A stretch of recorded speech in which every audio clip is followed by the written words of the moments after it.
Excellent, excellent worksheet. Congratulations, Tim Bingham. So, have a lovely show. Thank you. Bye. Welcome, everyone, to the second hour of Mindshifters Radio. Today is Tuesday, and I forgot the date, February 23rd, 2021. And our call-in number is 563-999-3581. And press 1, and that puts you into queue to talk to us. We'd love to hear your comments and your questions because that makes this your show. And please go to the website, whyagain.org, and check out. There's several new things been added underneath the products catalog. We now have the MP4s that you can stream, and that's about half price of buying the DVDs, and you can stream them forever. It's not downloadable, but you can access them on and on with the code that you'll be sent. And the quality is a lot better than it was on the DVDs. And so thank you to Darren for that, because when he was intensive last February, he offered to convert all of them over to MP4. So we thank him for taking on that task. It's hard to believe that it's been a year since we were in Abingdon at the Jubilee House. And now we're doing another intensive online. This is our second one online, and it's going super good. Welcome, Michael. Hey, sweetheart. Welcome, everybody. Honored, delighted that you're here as we get to continue this conversation. It's pretty exciting to have a conversation that goes on for 10 years and is still opening the space of learning and comprehension of these amazing tools that came out of the first century Aramaic language and culture and offer us some of the most profound healing insight and understanding that has existed to date on the earth. It's interesting how many people relegate these ancient scriptures to some sort of antiquated religious set of ideas when you understand that the Aramaic language is a language of physics, is a language of physiology, of psychology, of genetics, and that text has some of the most profound insight into the operation of the human mind, and especially the tools for being able to remove from the human mind what never belonged in the human mind. Now, of course, we need to define a human mind in this case, and our definition of a human mind, a truly human mind, would be a mind that is continuously fueled by the active presence of love, plugged into a proper power supply. If you have a device in your home or your car or your office or your shop that you can unplug from its power supply and still have it work, you have the most unique device in the world, because no such thing exists, including a human mind. And if you hold just for a moment a newborn child and tap into the essence of that newborn child, you will know exactly what a human life is. And having asked the question of tens of thousands of people over the years and finding a unanimous answer, and the unanimous answer, when somebody taps in, bypasses what's going on inside themselves and taps into the essence of a newborn child, the word that describes it, the single word that it all comes down to, of course there are many variations on the theme, but the single word that it all comes down to is love. And at the point where people tap into that, I love to ask an additional question, and that is, so now go back and hold the newborn again and tell me, is the newborn love or is the newborn loving you? And everybody has to answer, and they're kind of shocked by it. Well, no, the newborn is love. So when you realize that our essential nature is that of love, then you've just tapped into the fuel that this human system needs in order to operate. For most children, it isn't long after they come into the world that the modeling becomes that of hostility and fear. And all of a sudden, the presence of love disappears, the presence of love is displaced, and the child is taught to fuel their minds with hostility and fear. Just take a look around the world. Take a look at a small child. How many times does a small child come back to even its abuser with that presence of love until it's knocked out of them? And then the rules for destroying a culture are followed. And one of the rules enumerated in communist literature by Vladimir Lenin is that the way you destroy a culture is you change the meaning of its words. So once the presence of love is covered up in a human being by hostility and fear, then that child, as they grow, is told to go out into the world and find somebody to love. You might even remember the tune. Don't you want somebody to love? Don't you need somebody to love? You better find somebody to love. What are they telling you? They're telling you that's not what you are. It just enforces that message. And then, another song title or another melody line in a song, looking for love in all the wrong places, looking for love in too many faces. It literally is all fraud. And the Aramaic scriptures are about restoring, first and foremost, a proper power supply to the mind. Now, what do you have to do that? Well, in the ancient scriptures, they had a phrase that they used of to he or she that overcomes. It was a whole list of things that went along with this overcoming process. What is the overcoming? It's overcoming the use by your mind of hostility and fear for its fuel and being restored to the truth of who you are. That's the objective of those ancient scriptures. That's the objective of this work. And of course, to do that, we approach it from two different directions. One direction is removal. It's called forgiveness in Aramaic. Notice they changed the definition of that word too. And forgiveness has become, in the Greek sense, it's become, you did something really terrible that caused all this pain inside of me, but I'll be big about it. I'll forgive you. I'll let you off the hook. And so now the tool for removing hostility and fear from the mind has become an externalized thing that I'm going to free somebody else because I'm in pain, which of course doesn't get rid of the root of my pain. Forgiveness is a tool of removal. In fact, you can, everywhere you see the word forgiveness, substitute the word removal, and you've got an accurate message. So that's one half of the equation. The other half is strengthening the awareness of ourselves as love. And you remember that one of the lines on the worksheet was actually, how long have we been teaching this? Well, back in 1984, probably, I think it was 84, 83, 84, we started a program in a school in Delray Beach, Florida, actually a Unity school, kindergarten to grade 8. The first series of lessons, we had 4 different teachers, and each week a different teacher went in to the grade 1 class of kindergarten, the grade 2, the grade all the way up to grade 8. The first lesson that we taught, for a month, these kids were presented with this lesson. When I choose love, it wakes up the love in everyone. That's how long this message has been around. Now, if you go back to the Aramaic language, you hear the Greeks telling us, again, let's change the meaning of the words. You hear the Greeks telling us that when Yeshua said, what's most important, or when the people around him asked, what's most important to having a human life? The Greeks tell us, let's change the meaning of the words again. Well, you've got to love your neighbor and you've got to love God and just like you love yourself. And once again, we've been conned, we've been lied to. No such words were ever spoken. In Aramaic, what Yeshua said is, and I'll give you the long version, there's a filter in the frontal lobes of your brain, a gateway. And into that gateway comes your human life. If you close it, you're dead.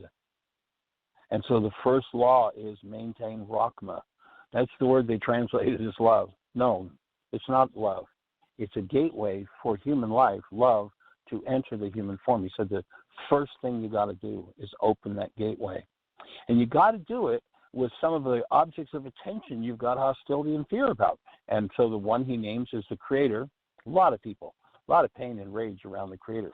In fact, to the point where they pretend that this whole thing could happen without a Creator. It just, an airplane just crashed into a junkyard and it came out as a Rolls Royce. It's just, it's one of those things that just happens.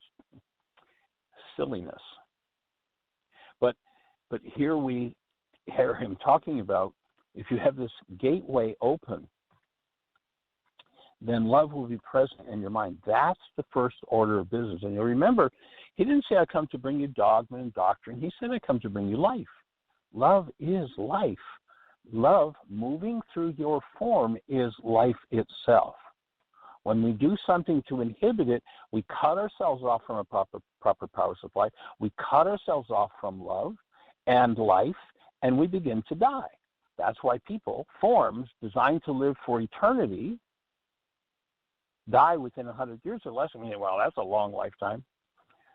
So he says the Creator, you got to keep that gateway open, and your neighbor. Now, this is a big responsibility. It's a big deal, because neighbor means anybody that you think about. If you go into rage or sadness or fear or grief or hatred or vengeance toward, the guy who just did the latest heinous crime on the planet, then you just violated the first law. You just gave up your human life. And what you can't hold to the active presence of love for is your work. It's not theirs. Yeah, maybe they were way off the mark, and maybe they've really got a problem. But their problem is not your problem. Your problem is you lost your connection to love. Rakhma closed down.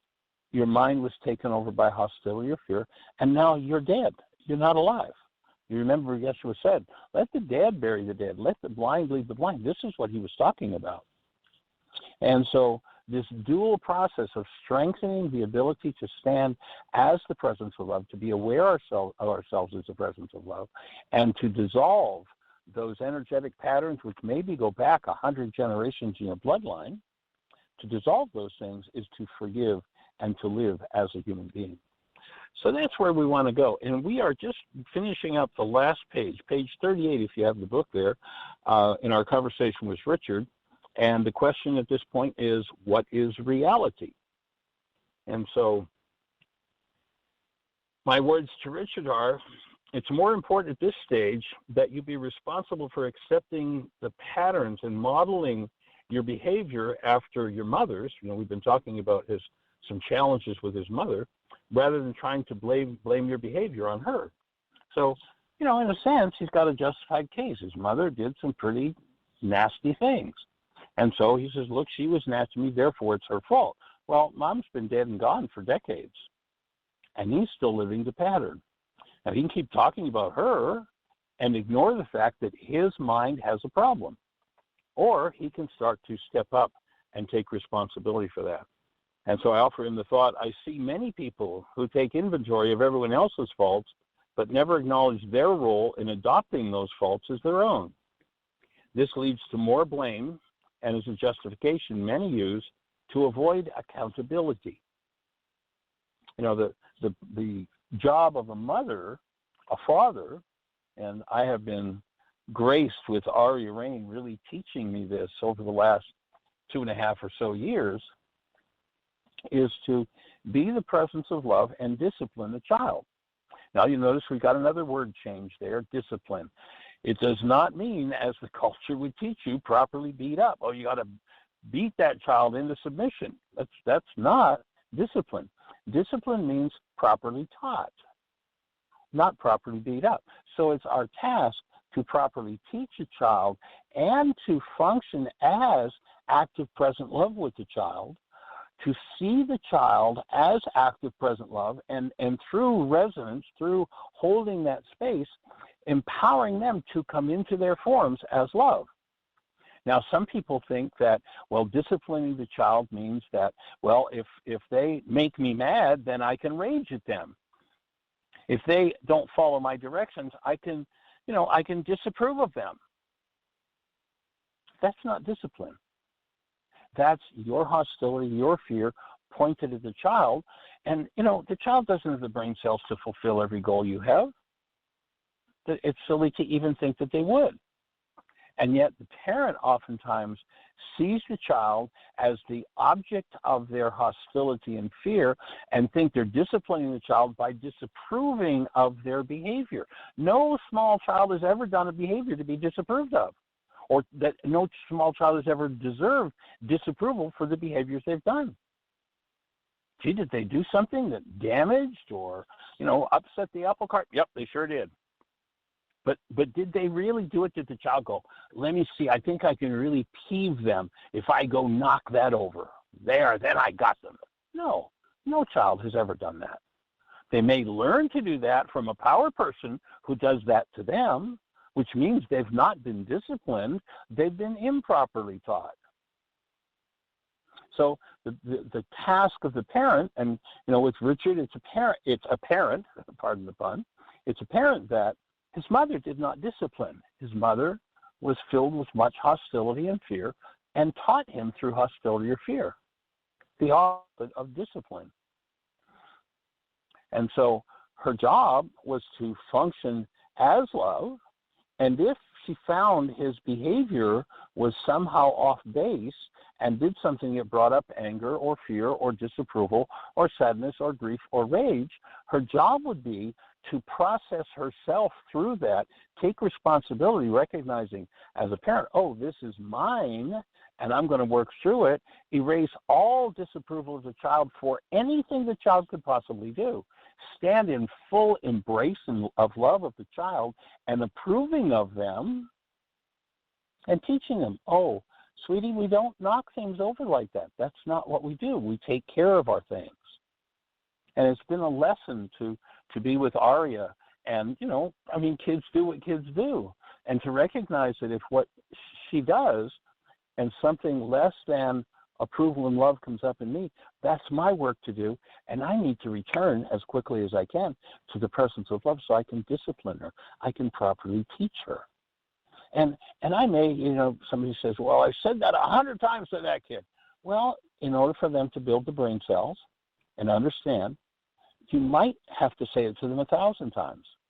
I know that, how long and how often I've had people that have worked with this work for years, and we, it's always, you never forgive anybody. You never forgive yourself. And I still hear people after 20 years, and I know they've heard it hundreds of times, saying, yeah, well, I forgave them. Whoa, wait a minute. You can't forget. If you want to pardon somebody, great, pardon somebody. And so it is discipline to once again say, no, this isn't about letting them off the hook for what they've done. Properly teaching would be, no, I bring this back to me and I remove this energy from my structure. So I'm in a process of forgiving.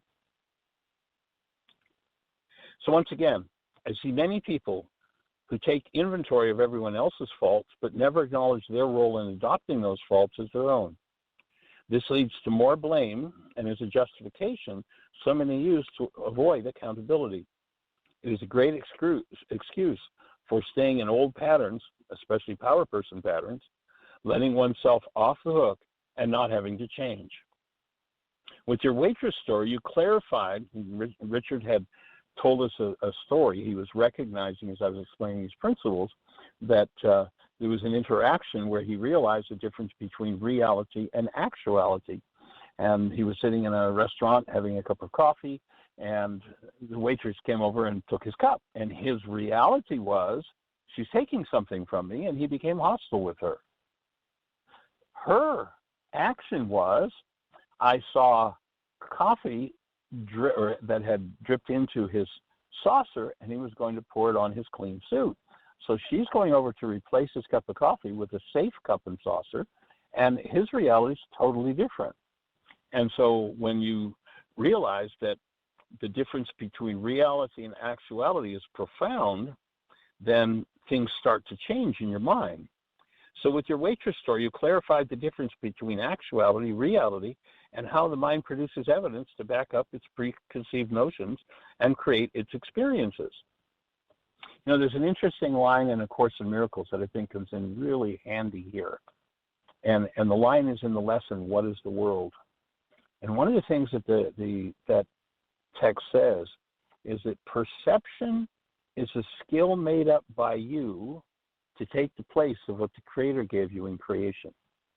When you think about that, so we each have our realities, and then there's the actual world that the Creator created. When I overlay the actual world the Creator created with my reality, I displace what I'm being offered by the Creator's world. So I go on to explain to him, you and the waitress experience the same actuality or external event. However, your mind selected different evidence and built a reality from it. From that event, her mind selected information and assembled it to present a radically different view of the situation than your mind presented. Your mind presented a reason to destroy, while hers saw an opportunity for service. Notice how each of your individual mindsets led to divergent realities and experiences. And then I placed a key thought in here, and that is, what do you believe about yourself to create what is happening in your life today? Richard had unraveled a string of unconscious realities that drove his behavior and led to his need to attack and protect himself. He had reached into the core of this work and healed major issues. We define healing as surfacing and letting go of the disintegrative energies of unconsciousness and trauma. Who would think spilling a coffee in a restaurant could lead to dealing with what is perhaps one of the deepest issues of someone's life? Every conflicting situation offers the same precious opportunity if you're willing to see it in the context of healing and allow your mind to construct a healing reality. So tomorrow we'll step into and look at Chapter 7, The Evidential Mind. By the way, if you don't have the book and you'd like to read it, you can usually go to Amazon, or it's out of print right now, but there are always, I don't know, there's something like 80,000 or so copies out there. So there are always used copies on Amazon and on eBay for a couple of bucks. You can also go to our website, whyagain.org, and you can download the book for free. So we're honored to offer the tools and the understanding, and are glad that you're here with us today to continue this conversation. Miss Jeannie, do we have anybody on the phone queue with a hand up or anything happening in the chat room? We do have a hand up. So it's area code 808. I believe it's Roma. Yes. Hello, everyone. Roma, how are you? Well, I'm good. How are you? What's happening? How are things in the Aloha State? Oh, gorgeous. Absolutely gorgeous. Beautiful blue sky, gorgeous morning. Nice.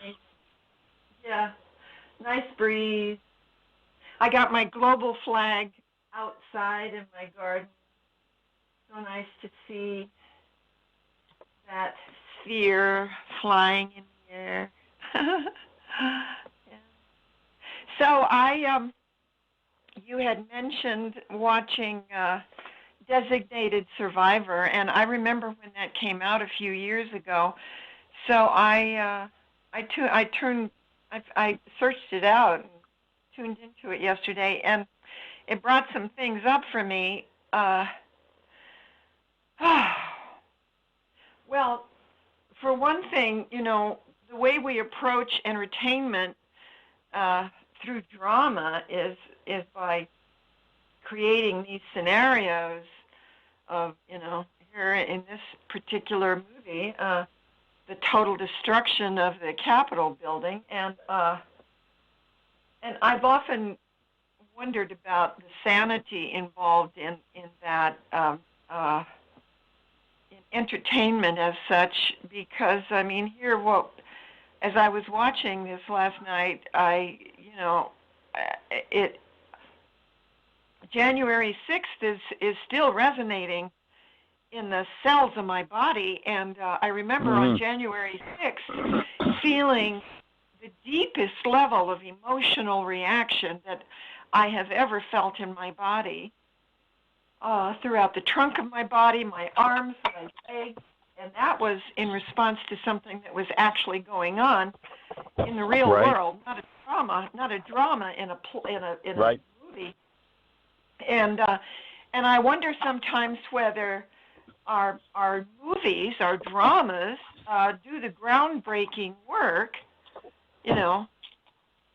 take the symbolic shovel to the earth and start moving things in a direction that we'd rather not go. Even though what I noticed, you mentioned that endorphins, that we get triggered with endorphins, and of course that's very present when I watch my operas every day, which engages every art form that ever existed, the writing of a script and the writing of music and staging things and dancing and color and set design, and so it's incredibly engaging to watch an opera, but they almost always end in a death at the end.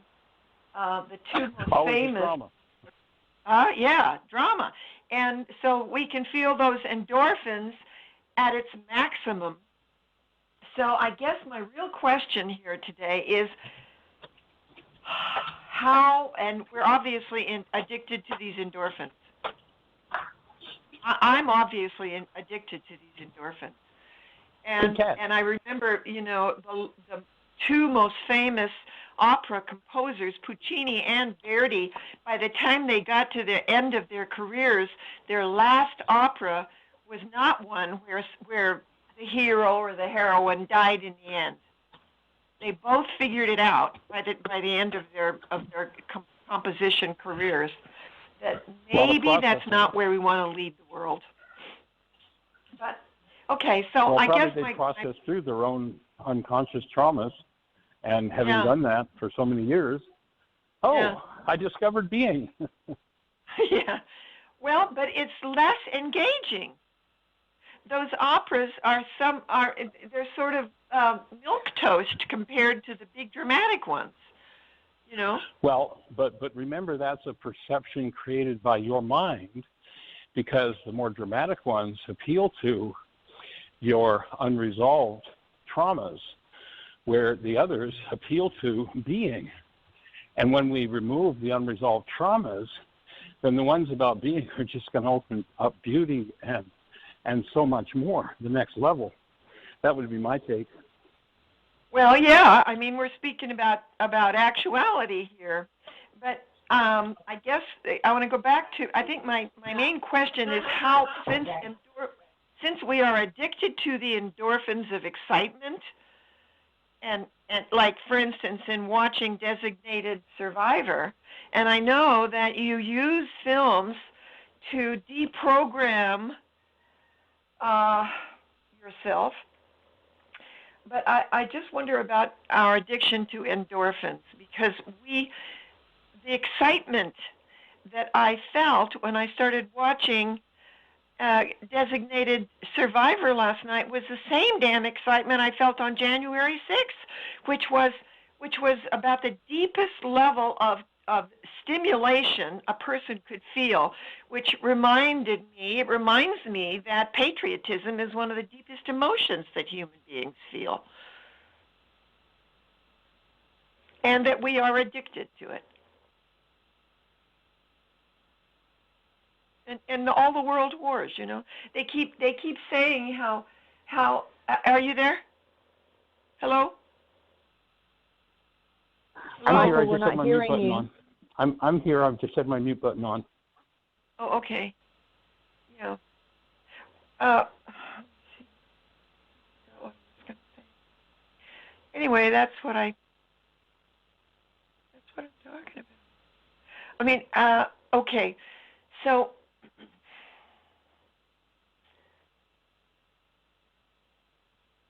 how do we deprogram our addiction to the endorphins of excitement and the perception that is what life feels like? That's the $1 million question. I'm right with you in asking that question, and You know, if you went back to the first radio show and listened to every hour for the last 10 years, that's the only thing I would talk about. It literally is all of the above. The major tool being forgiveness. Remember, forgiveness is removal. So if I'm addicted to anesthetizing this trauma with endorphins or a shot of whiskey, what do I need to do? Or a layer of hostility. I need to ferret in through forgiveness to the hidden trauma that I've got, that I'm anesthetizing. I remove that trauma, and now there's nothing to edge me toward the need for an anesthetic. I will experience myself as the presence of love, and that goes beyond all the anesthetics that the body's figured out how to generate for us to keep us from feeling. And that is that full-blown presence of self as love, getting back to the point of refueling every cell from love rather than from hallucinated hostilities and fears, generational patterns that have been subtle. Yeah, trauma. And it's been, remember that it's been in subtle development. You know, when you really think of the enormity, you look back in history, 100 years ago, 200, 500, 1,000, 2,000, 3,000, and what people were doing to each other, what was happening, is just so bizarre. And when we wake up, we change the game.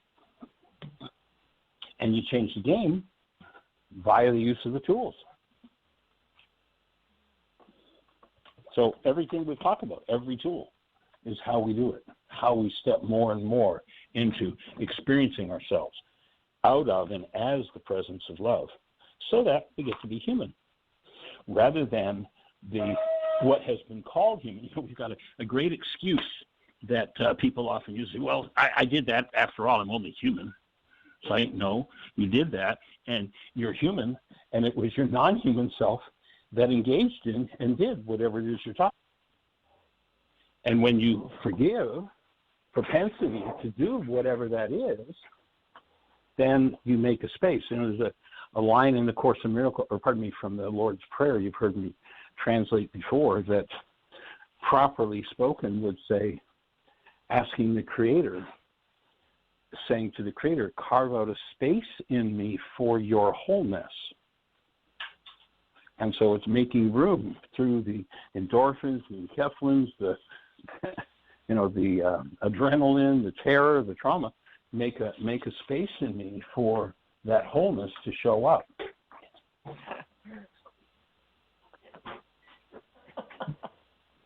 Does that make sense? Wow.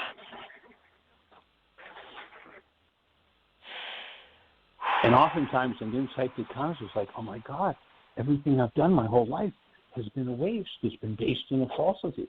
Yep. That's one of the insights that comes, and it's not pretty.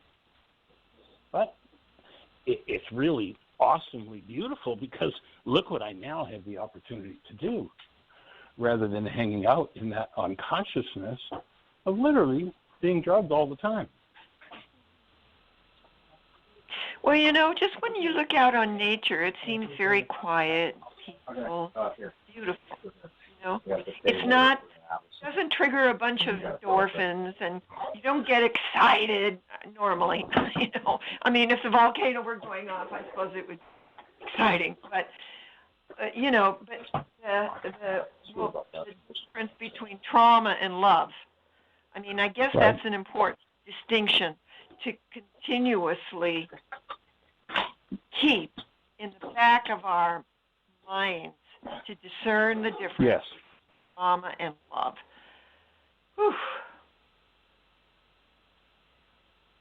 Yeah, and a major piece of work to do there is to undo the belief that love is this thing I'm going to get from or give to somebody else. It's a whole falsity. It's something that when I arrive at experiencing myself as who I am, and I'm with a person who's arrived at experiencing themselves as who they are, it's something that we can extend to and support and share with each other, and that's when the fireworks really happen, as opposed to this, sexual athletics or self-sacrifice or all the stuff the world teaches us. And when you're looking out on nature, there's something very gentle about it. I mean, but it's all pervasive too. And it is love expressed. When we look at nature, we're looking at love expressed, and it's pervasive, and it's kind of subtle, but it engages us on a cellular level in a total and complete way. And that's really obvious in Maui, where I live. And that's why it was called the still small voice. The ego mind and its desires for pleasures and love are this raging storm. And it's literally, it's kind of like the cytokine storm that happens with a viral infection. It just overwhelms us. And when you dissolve that, then you get to live in literally a different world. Yeah, and it's one that, because there's so many generations of insanity, it takes some work to move back to that. Yeah. The still small voice. That's it. I watched the rest of both of the presentations in preparation for tomorrow's session, and the long one, the one that was over 2 hours long, was absolutely amazing. Michael. Right. It's really fun. Among a lot of other pleasant things, it's fun to witness the evolution of the work coming out of you over the course of the years, because you were saying you're one things that's been around about the longest. Yeah. You were saying things I've never heard you say before, and yet, of course, absolutely appropriate, and but just a constantly new slant to things. It was very. I really appreciated and enjoyed the presentation, that long presentation. So I sat there and watched it yesterday. Let you know that.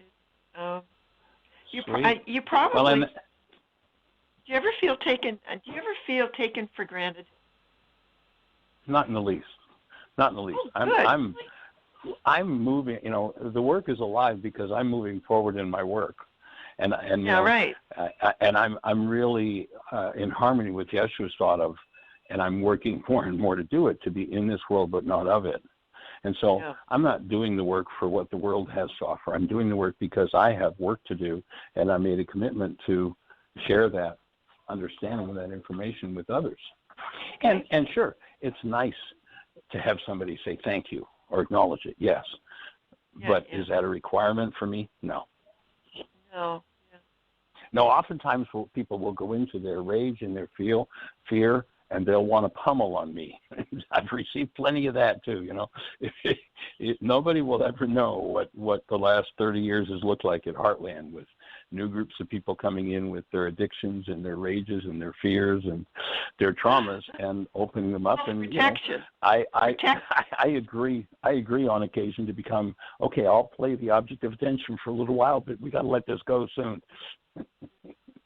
Well, I'm reminded of the fact that it took half of my entire performing career for me to get to the point where I was actually really genuinely able to walk out and take a bow and connect with the appreciation that was coming back to me from the audience, because that was something that was probably the most difficult part of my career as a performer, was receiving reality of the fact that I had made a difference to somebody.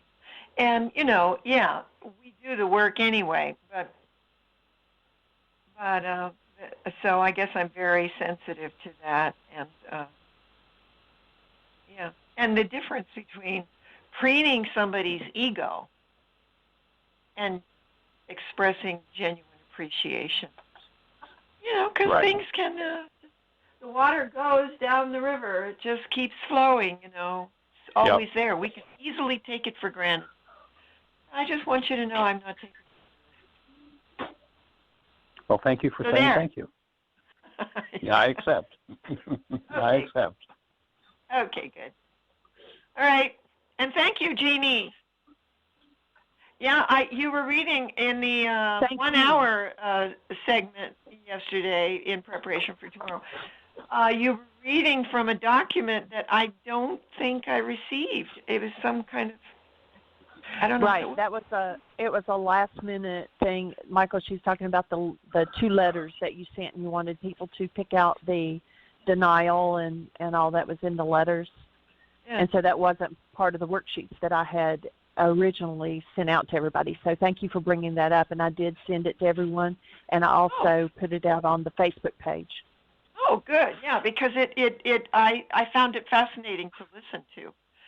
So, it looked like it was very fertile ground for learning the distinction. So that's good. Okay. Well, good. I'm glad to be able to make a contribution. Okay. Yeah, absolutely. Thanks. Aloha, everyone. All right. Aloha. Have a blessed one. Okay. And we do have another caller, and it's 843. I believe this is Grace. Yes, this is Grace. Hi, everyone. Welcome back, young lady. Yes. How goes your process? It's coming. I did it on my immediate issue and challenge. But right now I have the question if there's so many things happening in the world, and I know that we shouldn't be of this world, like the COVID-19 that everybody's experiencing, and the GMOs in the food, the chemtrails, the fluoride in the water, and the high-profile pedophilia that's going on. So are you saying when people process this work that they'll be in a different place other than the COVID and all that's going on in the world? Well, the idea that Yeshua put forward of I'm in this world but not of it, for anybody who's really truly doing their work, they're going to be experiencing externally in the actuality what everybody else has cooperatively created with them. So the drama and trauma can be present in the world, but if I resolve the drama and trauma in my mind, I don't have to be part of the drama and trauma. I can become part of the solution. I can become the space of active present love that helps people to move through those things rather than being lost in those things. Also, and there's collectively when we do that, conscious. Well, what I was going to say is collectively when we do that, then we together begin to create a different influence on what happens in the actual world, and we get to play a different game, get to come from a different place. Also, just like in the Bible, it says that depending on the people's behavior and what they have going on, depends on the leaders that we get in our environment. So if more people do their work, and then the environment starts shifting as well. Yes, precisely. Okay. We have an impact on the actuality energetically, and we can change that impact. I see. By waking up. Right, so it's more like if critical mass, that you don't need everyone on the planet to wake up, but it's like a critical mass to cause the shift. Okay. Exactly. The whole game begins to change when enough people wake up and shift what is going on for them in their internal reality structure. I see. That makes sense. Okay. I really appreciate the work that you and Jeannie are doing, and you guys give so much of yourselves. Well, we appreciate the opportunity to do it. That's just exactly what we're here for. And, many people that tap into it appreciate it, say thank you, and we appreciate the support too. And, one of the best ways you can do that is pass it on. Hand it off to somebody else. Yeah, it's not easy doing that. Yeah, I try to pass it on, but Sweet. It's hard for other people to believe. And they got to. I guess they have to see my transformation in order for them to really see it.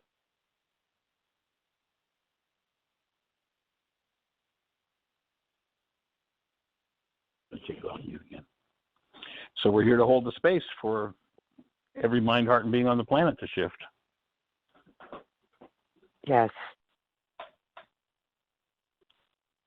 That's all I had to say. I appreciate you guys, and blessings to everyone.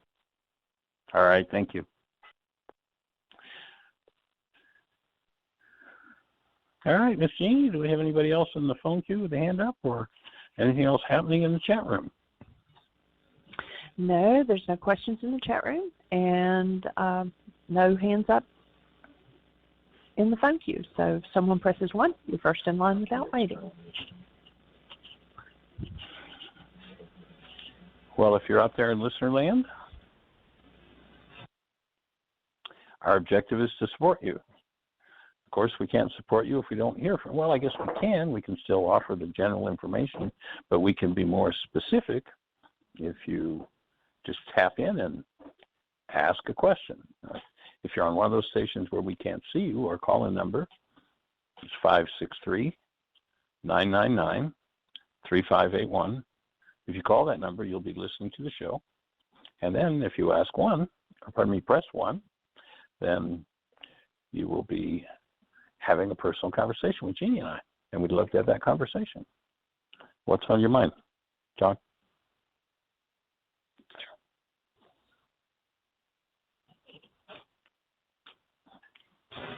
You just disappeared, Michael.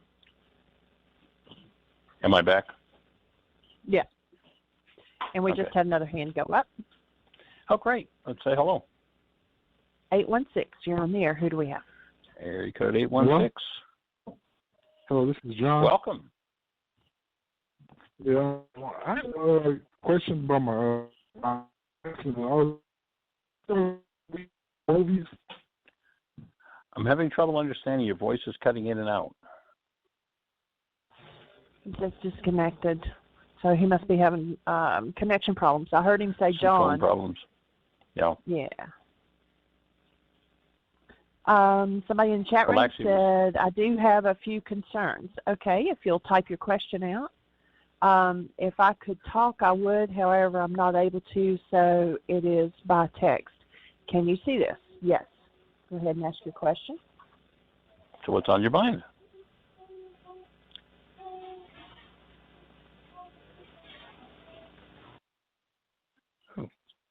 Give them just a minute to type it. Maybe. Sure. Maybe not.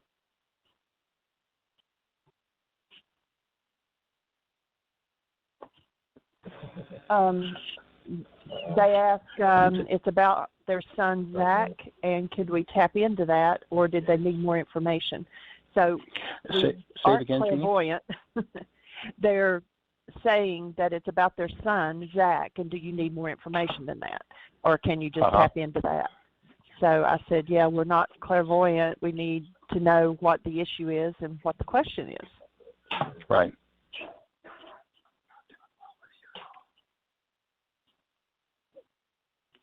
So what's happening with Zach?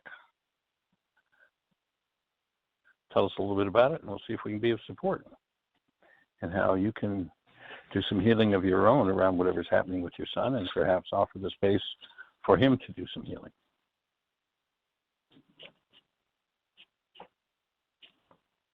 That's exactly what we're here for. So are we getting any more information, Jeannie? I'm assuming that they're typing. Yeah. He has a serious brain injury. Is recovery overall that there is a lot of toxic energy? It's a little hard for me to understand you, Jeannie. Yeah, it sounds like there's somebody talking maybe in your room. She just says he has a serious brain injury. Is recovery overall, but there is a lot of toxic energy. So I'm still not clear on that question. Or with that trauma energy that's happening with your son, how are you doing? What's happening for you? You know, one of the most profound gifts you can give to him is for you to hold and maintain the space of active love for him. You know, and a lot of times something like that, you know, untoward happens, and it brings up trauma in us, and we can't, in that situation, be the space that supports whatever's going on for them.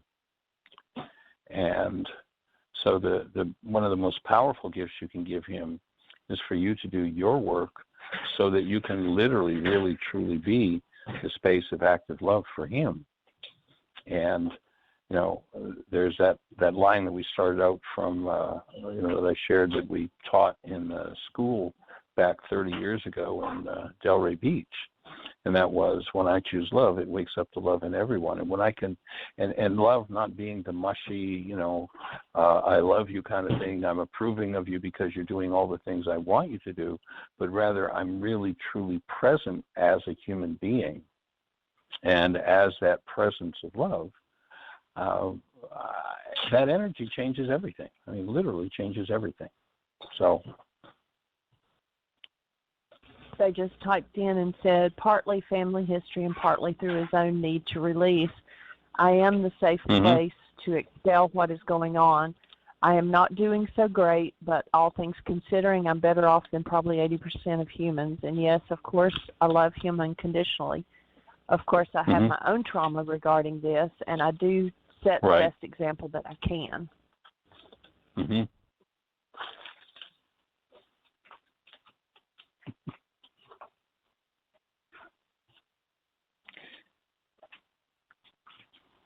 And you know, one of the gifts you can give him as well is that of just bringing that love present through yourself, and gentle, caring, loving touch can be so assuring to someone, and can literally change their chemistry, so-called what people call chemistry, change the energy moving within them and shift them from, you know, I don't know what was going on for him that this trauma occurred, and what kind of trauma is still going on within his body, but your presence and your just loving touch can be enough to totally shift his chemistry and turn him into a deeper healing mode than perhaps he's in at this point.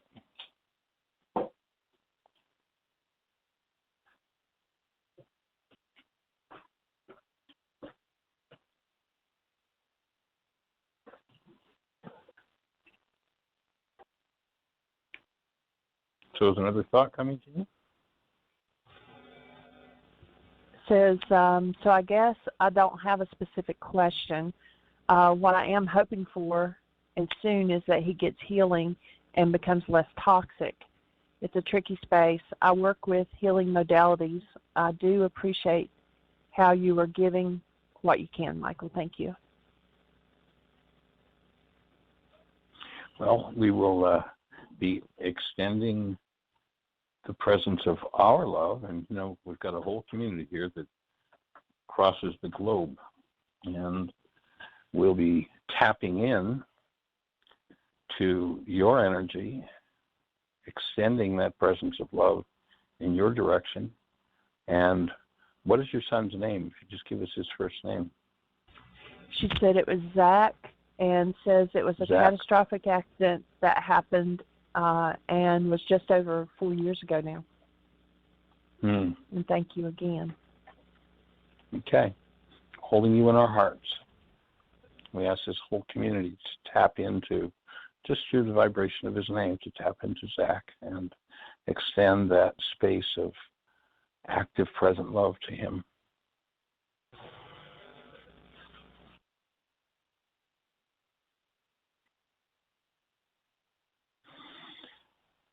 There is so much trauma in need of healing in the world, for sure.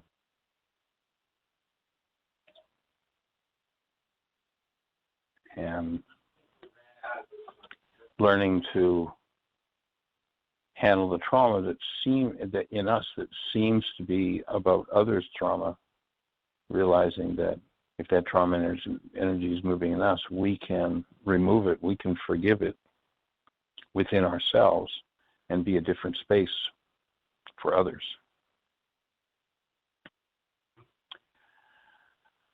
And so there's so much suffering going on in the world today.